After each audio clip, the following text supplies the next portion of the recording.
Il était une fois une jolie petite fille. Elle était gentille avec tous ceux qui ne la voyaient que. Mais elle était la plus belle et la plus chère de toutes à sa grand-mère, qui ne savait pas quoi donner à sa petite fille bien-aimée. Une fois, elle lui a donné un chapeau de velours rouge. Et comme ce chapeau lui convenait très bien et qu'elle ne voulait rien porter d'autre, ils ont commencé à l'appeler le petit chaperon rouge. Une fois, sa mère a demandé à apporter un morceau de gâteau et une bouteille de vin à sa grand-mère. Comme elle est malade et faible, ce sera à son avantage. Elle a ordonné à ma mère de ne pas fuir la route, sinon elle tomberait et casserait la bouteille, puis grand-mère n'obtiendrait rien. Et quand elle vient chez sa grand-mère, pour qu'elle n'oublie pas de lui dire bonjour. Le petit chaperon rouge obéit, prit les cadeaux et partit. Et ma grand-mère habitait déjà derrière la forêt, à une demi-heure de marche du village. Et dès que le petit chaperon rouge est entré dans la forêt, elle a rencontré un loup. La fille, cependant, ne savait pas de quel genre de bête féroce il s'agissait et n'avait pas le moins du monde peur de lui. Elle l'a salué poliment. Le loup s'est également comporté très décemment. Alors le petit chaperon rouge a dit au loup qu'elle apportait des cadeaux à sa grand-mère bien-aimée. Et pendant qu'elle racontait comment se rendre à la maison de la grand-mère, le loup se demanda comment il pouvait manger non seulement la vieille femme, mais aussi une jolie fille. Et puis le loup a pensé à montrer au petit chaperon rouge une immense prairie avec de belles fleurs. Le petit chaperon rouge, en regardant les nombreuses fleurs merveilleuses, a pensé que ce serait bien d'apporter à grand-mère un bouquet de fleurs fraîches, car cela lui plairait aussi. Oui, et s'est enfui de la route sur le côté, et a commencé à cueillir des fleurs. Si elle cueille un peu une fleur, comme une autre lui fait signe, c'est encore mieux, et elle courra après. Et ainsi il est allé de plus en plus loin dans les profondeurs de la forêt. Et le loup a couru droit chez grand-mère et a frappé à la porte. Grand-mère a demandé qui était là. Et le loup répondit d'une voix mince que c'était le petit chaperon rouge qui apportait la tarte et le vin. La vieille femme crut et ordonna d'appuyer sur le loquet et d'entrer. Le loup a appuyé sur le loquet, la porte s'est ouverte et il a couru vers la hutte de sa grand-mère. Je me suis précipité vers le lit de ma grand-mère et l'ai avalé aussitôt. Puis il enfila la robe de sa grand-mère et sa casquette sur sa tête, se coucha et attendit. Pendant ce temps, le petit chaperon rouge a couru et couru après les fleurs, et quand elle en a eu autant qu'elle pouvait en porter, elle s'est de nouveau souvenue de sa grand-mère et est allée chez elle. Elle a été très surprise que la porte soit grande ouverte, et quand elle est entrée dans la pièce, elle a appelé sa grand-mère. Il n'y avait pas de réponse. La petite fille s'approcha du lit et vit, grand-mère mentait, et elle avait tiré sa casquette sur son nez, et cela semblait si étrange. Le petit chaperon rouge a demandé avec étonnement pourquoi grand-mère avait de si grandes oreilles. Et le loup a répondu d'une voix de grand-mère pour mieux entendre. Puis le petit chaperon rouge a demandé pourquoi grand-mère avait de si grands yeux. Pour mieux te voir, répondit le loup. Et les bras sont si grands qu'il est plus facile à saisir. Et quand le petit chaperon rouge a vu la bouche du loup, et lui a seulement demandé pourquoi grand-mère avait une si grande bouche si méchante, le loup s'est jeté sur elle en criant « Pour que je puisse te manger ». Et comment il a sauté dessous la couverture et a avalé la pauvre fille. Ayant eu assez de cette façon, le loup se recoucha, s'endormit et se mit à ronfler autant qu'il le put. À ce moment-là, un chasseur passait devant la maison de la grand-mère, entendit des ronflements et se demanda si quelque chose était arrivé à la vieille femme qu'elle ronflait ainsi. Il entra dans la maison, alla vers le lit et vit que le loup y dormait. Et il chasse ce méchant depuis longtemps. Il voulait le tuer avec une arme à feu, mais il lui vint à l'esprit que le loup avait peut-être avalé sa grand-mère et qu'elle pouvait encore être sauvée. C'est pourquoi il n'a pas tiré, mais a ouvert grand la bouche de son loup et a vu un petit bonnet rouge y clignoter. Une fille a sauté de sa bouche et a dit que sa grand-mère était toujours là. Le chasseur ouvrit encore plus les mâchoires de son loup et la vieille grand-mère sortit derrière le chaperon rouge.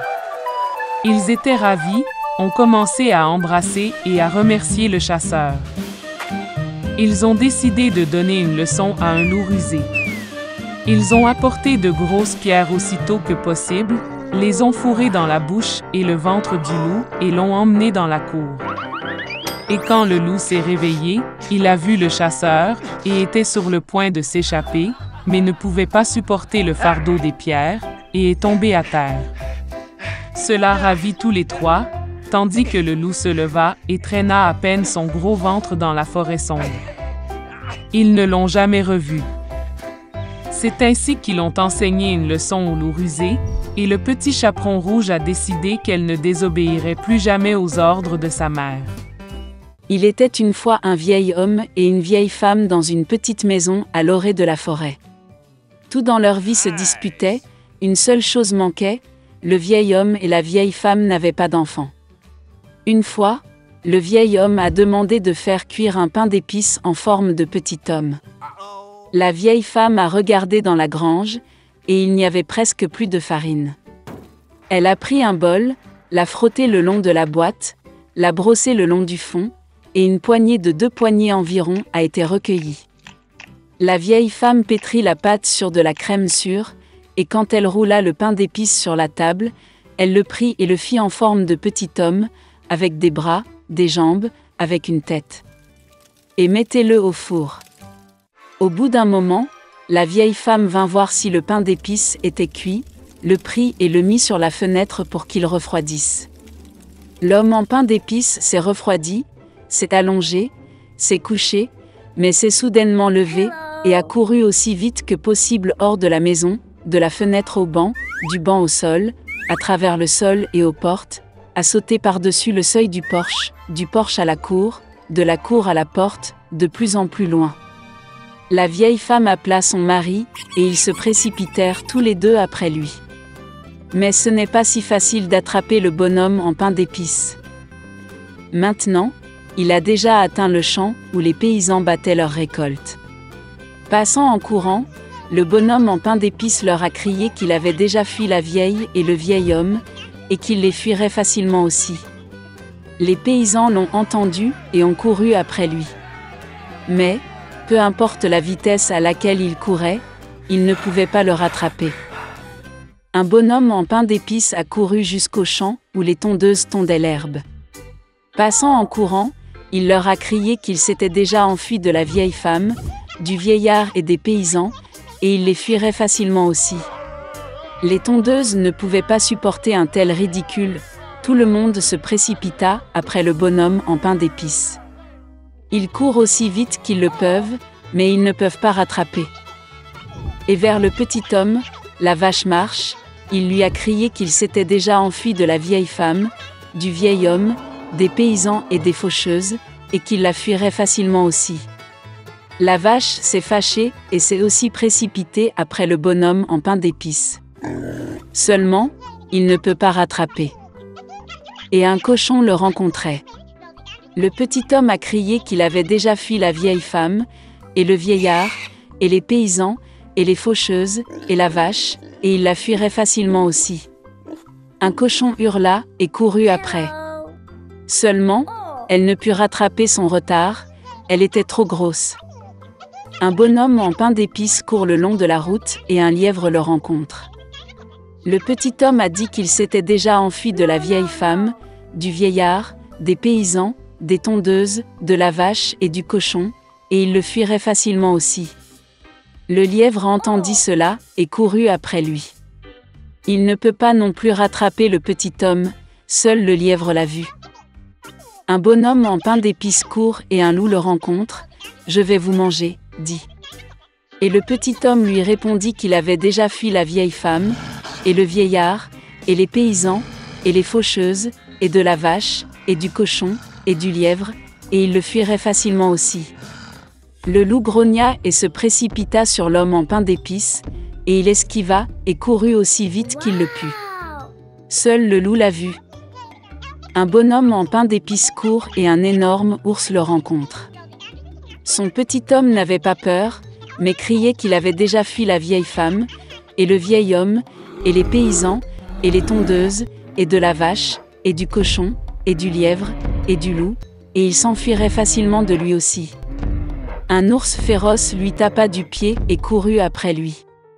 Mais l'ours était trop lent pour rattraper le bonhomme en pain d'épices. Un bonhomme en pain d'épices court et un renard le rencontre. Le renard était très rusé, mais le petit homme ne le savait pas. C'est pourquoi, par habitude, il se mit à crier qu'il avait déjà fui la vieille femme, et le vieillard, et les paysans, et les faucheuses, et de la vache, et du cochon, et du lièvre, et du loup, et de l'ours, ce qui signifie il la fuira facilement aussi. Le renard a écouté la fin, et a dit qu'elle était très vieille, n'a rien entendu. Elle s'approcha du petit homme et lui demanda de le répéter. Obéit à son idiot de bonhomme en pain d'épices et recommença à se vanter.